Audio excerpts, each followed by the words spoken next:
Hay una fecha en el calendario que incomoda a millones de personas en todo el mundo.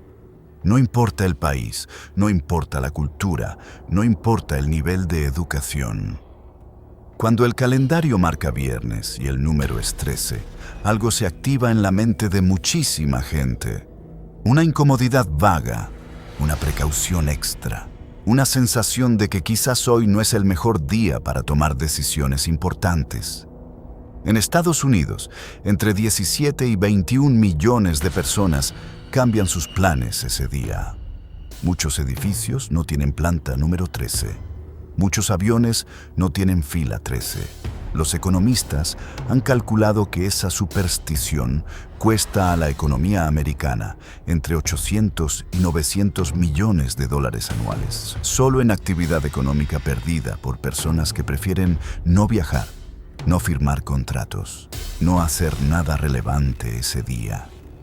Todo eso, toda esa energía colectiva, todo ese miedo irracional compartido por personas que no se conocen y que no tienen nada en común, tiene un origen concreto, con fecha exacta, con nombres y apellidos, con un rey y un papa y miles de hombres arrancados de sus camas al amanecer. El 13 de octubre de 1307, un viernes. Hoy vamos a contar lo que pasó ese día, y te garantizo que es más oscuro, más calculado y más fascinante que cualquier película de terror que hayan rodado con ese título. Para entender el golpe del 13 de octubre, tenemos que entender primero quiénes eran los templarios en ese momento y por qué representaban un problema tan enorme para el rey de Francia. La Orden del Temple, en 1307, no era la hermandad de 9 caballeros pobres que había nacido en Jerusalén casi 2 siglos antes. Era una institución de un poder y una riqueza que no tenían parangón en la Europa de su época, con la única excepción del propio papado.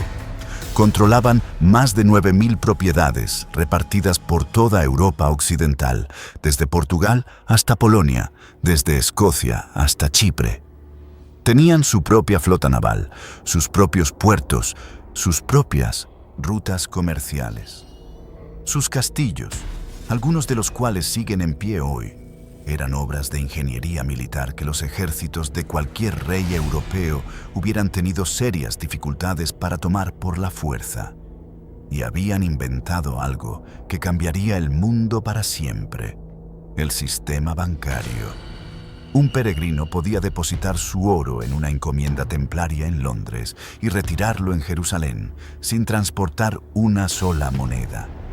Los templarios gestionaban las letras de crédito, los préstamos a los reyes, las transferencias de fondos entre países. El Tesoro Real de Francia estaba literalmente depositado en la Torre del Temple en París. Todo esto les daba un poder que en circunstancias normales los hacía intocables. Pero había una circunstancia que no era normal.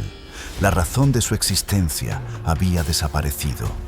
En 1291 había caído Acre, el último bastión cristiano en Tierra Santa. Los templarios se habían retirado a Chipre. Y en las cortes europeas había comenzado a circular una pregunta incómoda que nadie se atrevía a hacer demasiado alto. Si ya no hay Tierra Santa que defender, ¿para qué sirven los templarios? ¿Por qué sigue existiendo una organización con ejército propio, flota propia y exención total de la autoridad de cualquier rey, si la misión que justificaba esos privilegios ha desaparecido? Felipe IV de Francia era el hombre que decidió dar una respuesta a esa pregunta. Felipe, apodado el Hermoso por su aspecto físico y el Falso por su manera de gobernar, había heredado un reino en crisis financiera permanente. Las guerras con Inglaterra y Flandes habían vaciado el tesoro real durante décadas. Había devaluado la moneda, había expulsado a los judíos de Francia en 1306, confiscando sus bienes, había gravado al clero hasta el límite de lo que el Papa toleraba. Nada era suficiente. Y mientras tanto, la deuda de la corona francesa con la Orden del Temple seguía creciendo. Felipe necesitaba destruir a los templarios, pero atacarlos directamente era imposible. Gozaban de protección papal directa y tenían más poder militar del que Felipe podía enfrentar en campo abierto. Necesitaba otra manera. Necesitaba acusaciones que fueran tan escandalosas, tan horripilantes para la sensibilidad medieval, que justificaran ante toda la cristiandad la destrucción de una orden religiosa que llevaba casi 2 siglos siendo símbolo de la fe. Esas acusaciones llegaron en 1305 de la mano de un hombre llamado Esquin de Floirán, un extemplario expulsado de la orden con un rencor enorme contra la institución que lo había rechazado.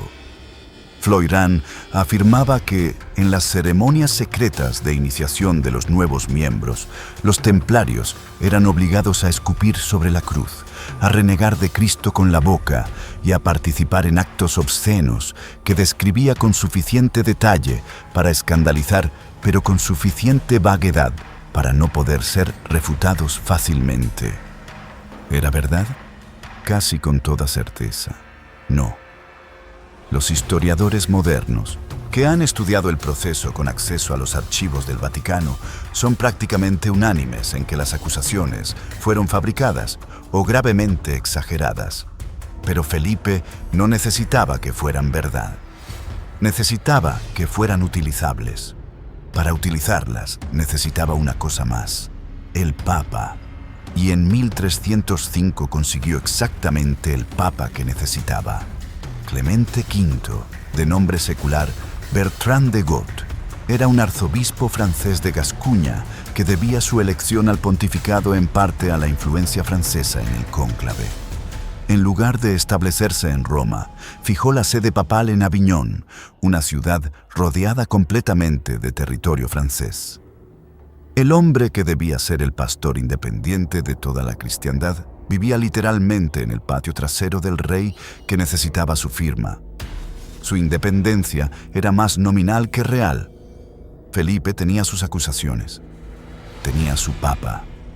Solo le faltaba el elemento más difícil: la sorpresa. Entre 1306 y el otoño de 1307, el consejero principal de Felipe, Guillaume de Nogaret, el mismo hombre que había organizado la captura física del Papa Bonifacio VIII años antes, preparó la operación con una minuciosidad que resulta extraordinaria para la época. El problema logístico era enorme. Francia en 1307 no tenía teléfono, no tenía correo rápido, no tenía ningún sistema de comunicación que permitiera coordinar una acción simultánea en centenares de puntos del reino.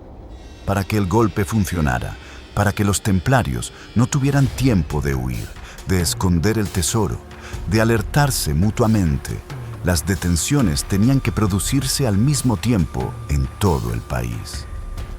La solución que idearon fue de una elegancia operativa que no volvería a verse hasta los tiempos modernos.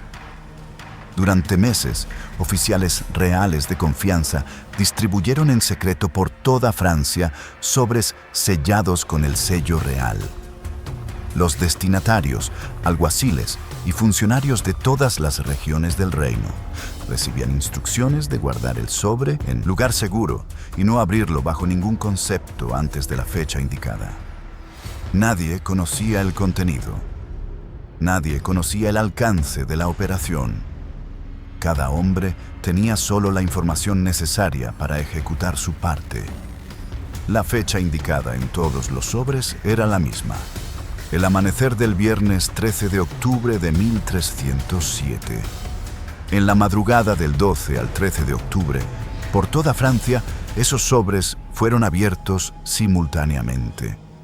Las instrucciones eran claras. Al amanecer, proceder a la detención de todos los miembros de la Orden del Temple, con el inventario y confiscación de todos sus bienes. A primera luz del viernes 13, la maquinaria se puso en marcha.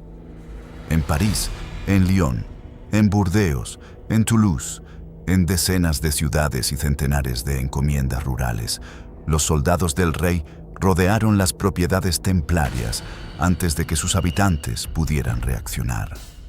Los hermanos que estaban despiertos fueron detenidos inmediatamente. Los que dormían, arrestados en sus camas. En pocas horas, entre 3.000 y 5.000 templarios estaban bajo custodia real en toda Francia.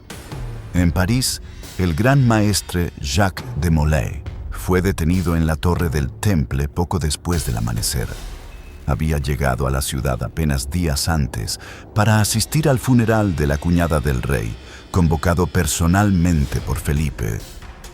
Había venido sin escolta de guerra, sin sospechar nada, confiando plenamente en el hombre que llevaba meses preparando su destrucción. La ironía era perfecta y perfectamente calculada. Lo que siguió durante los 7 años siguientes fue uno de los procesos judiciales más sistemáticamente injustos de la historia medieval.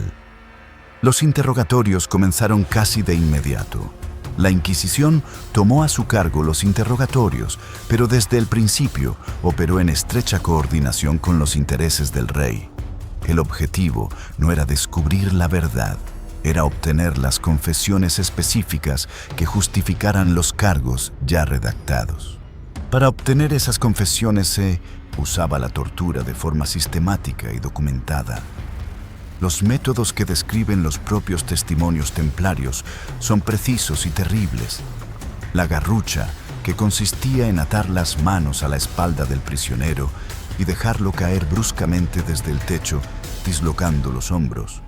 Aparatos de madera apretados alrededor de los pies en los que se introducían cuñas que iban destrozando los huesos lentamente. La aplicación directa de fuego en las plantas de los pies. Bajo estos métodos, la mayoría confesó. No todos. Hubo templarios que resistieron y negaron los cargos hasta el final, y sus negativas quedaron registradas en los archivos. Pero la mayoría confesó lo que se les pedía que confesaran. Y cuando cesaba la tortura, muchos se retractaban. Entonces volvía la tortura y volvía la confesión en 1310. Cuando 54 templarios que habían retractado sus confesiones fueron llevados ante el arzobispo de Sens. Todos fueron condenados por relapsos y quemados vivos en un solo día en las afueras de París. Después de ese día, las retractaciones cesaron casi por completo. El mensaje había sido recibido con perfecta claridad. En el Concilio de Vienne de 1311, el Papa Clemente V disolvió la Orden del Temple. No la condenó como herética, lo que hubiera requerido pruebas que no existían. La disolvió por vía administrativa, argumentando que había quedado tan desacreditada que no podía seguir funcionando con utilidad para la Iglesia. Una distinción jurídica sutil que en la práctica no cambiaba nada para los miles de templarios que seguían en prisión. Las propiedades de la orden fueron transferidas oficialmente a los hospitalarios. Pero en la práctica, Felipe IV se quedó con la mayor parte del efectivo y los bienes muebles en Francia. La deuda quedaba cancelada. El plan había funcionado. En algunos países el proceso fue muy diferente. En Portugal, los templarios fueron absueltos completamente y reorganizados como Orden de Cristo, que un siglo después financiaría las exploraciones marítimas de Vasco de Gama y de los navegantes que llevarían a los portugueses a África, a India y a Brasil. En Escocia, donde la autoridad papal tenía escasa fuerza real, muchos templarios encontraron refugio sin ser perseguidos. El 18 de marzo de 1314, Jacques de Molay, el último gran maestre de la Orden del Temple, fue quemado vivo en París. Antes de morir, pronunció una maldición contra el rey y contra el papa, emplazándolos ante el tribunal de Dios. El papa Clemente V murió 33 días después. El rey Felipe IV murió 8 meses después. Sus 3 hijos murieron sin dejar herederos varones en 14 años, extinguiendo la dinastía Capeta que había gobernado Francia durante 300 años. Casualidad, dirán los historiadores.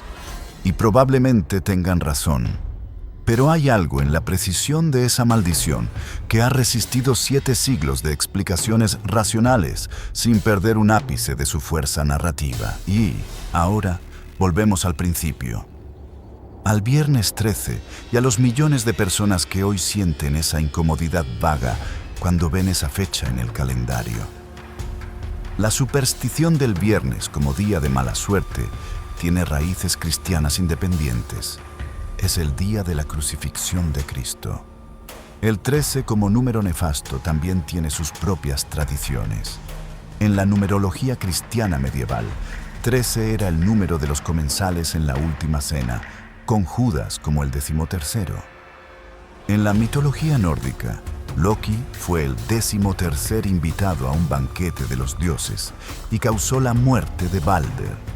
Pero la fusión de ambos elementos en una superstición unificada, global y persistente, es un fenómeno que los historiadores no pueden explicar completamente sin incluir el peso cultural de lo que ocurrió ese 13 de octubre de 1307. Pocos eventos del medievo europeo tuvieron la difusión, el impacto y la resonancia de la destrucción de los templarios. Durante siglos fue el evento de referencia cuando se hablaba de traición, de injusticia y de poder destruyendo lo que no podía controlar. Esa mañana de octubre quedó grabada en la memoria colectiva de Europa con una profundidad que ningún argumento racional ha conseguido borrar. Y cada vez que alguien mira el calendario, ve el viernes 13 y siente esa sombra irracional, está resonando sin saberlo, con el miedo de miles de hombres que se despertaron esa mañana sin saber que era el último día de su mundo. La historia del viernes 13 me parece fascinante por una razón que va más allá de los templarios y de Felipe IV y de todo lo que hemos contado hoy. Me parece fascinante porque demuestra algo sobre la memoria humana que los libros de historia raramente explican, que el miedo colectivo no desaparece cuando desaparece su causa. Se queda, muta, se transforma en superstición, en tradición, en esa incomodidad vaga que no sabemos de dónde viene porque nadie nos la explicó nunca. 700 años de teléfono roto y el mensaje sigue llegando. Si este vídeo te ha parecido interesante, el siguiente va a ser sobre algo que también conoces, pero cuya historia real no te han contado. La rebelión de Espartaco y lo que Roma hizo después para asegurarse de que nunca volviera a ocurrir. Suscríbete, activa la campanita y nos vemos la semana que viene.